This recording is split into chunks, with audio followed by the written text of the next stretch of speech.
আসসালামু আলাইকুম প্রিয় ভিউজ বন্ধুগণ, আশা করি সবাই ভালো আছেন। আমিও বেশ আলহামদুলিল্লাহ ভালো আছি। তো আমি এই মুহূর্তে আবার এয়ারপোর্টে এসেছিলাম। বিশেষ করে আমার বাংলাদেশের প্রিয় ভাইয়েরা অনেক প্রচুর পরিমাণে আজকে আসছে এই দেশে ভ্রমণে বেড়াইতে। দেখে খুবই ভালো লাগলো, অসংখ্য তাদেরকে ধন্যবাদ জানাই। তারা আসলে অবশ্যই আমাদের দেশের একটু মান বেড়ে যায় বলে বাংলাদেশের মানুষও আসে।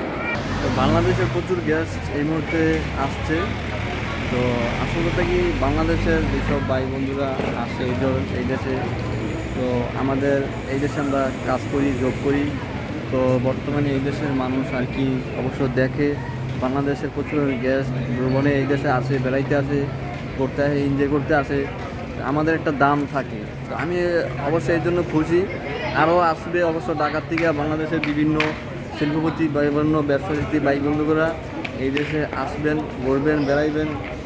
তো আমাদের একটু মান কোয়ালিটির অবশ্যই একটু বেড়ে যায় দিলে না। বাংলাদেশের ইন্টারন্যাশনাল হিসাবে বিভিন্ন দেশের ভিতরেই কাজের দক্ষতা প্রচুর, এমনকি তারাও দেশ বিদেশ ঘুরে তারা বিভিন্ন প্রাকৃতিক জিনিস দেখে, কাজে কামে সর্বকাজেই তারা সফল।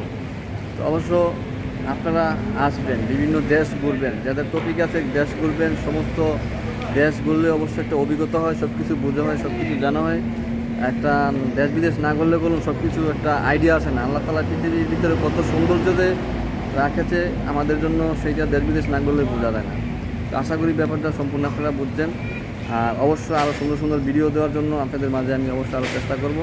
তো পাশাপাশি আমার সবসময় মালদ্বীপ জামাল ইউটিউব চ্যানেল, মালদ্বীপ জামাল ফেসবুক পেজ ফলো করবেন। তো সবাইকে অসংখ্য ধন্যবাদ। তো আমি জামাল আজকে এই পর্যন্ত থেকেই বিদায় নিচ্ছি। আর অবশ্য মালদ্বীপের পরিস্থিতি আরও ভাই বন্ধুরা মালদ্বীপের ভিসার ব্যাপারে নিয়ে আলোচনা করে কবে খুলবে ফোন করে। তো দেখেন অবশ্য মালদ্বীপ ভিসা আমার মনে হয় অনেকটা লেট হবে, আরও 1-2 মাস লাগতে পারে। বর্তমানে বাংলাদেশের প্রচুর ভাইদেরকে দরকার আছে, দইরা অবৈধ যারা আছে তাদের দরকার আছে, বৈধ যারা আছে ফ্রি ভিসা তাদেরও দরকার আছে। এইগুলো একটা সিন্ডিকেট করে সব কিছু ওকে করিয়া তারা একটা নিয়ন্ত্রণ করে অবশ্যই মালদ্বীপ করা। তো আশা করি ব্যাপারটা বুঝছেন। তো সবাইকে অসংখ্য ধন্যবাদ, সবাই ভালো থাকেন, সুস্থ থাকেন। আমি জামাল আজকে এখন থেকেই বিদায় নিলাম। আসসালামু আলাইকুম, খুদা হাফেজ।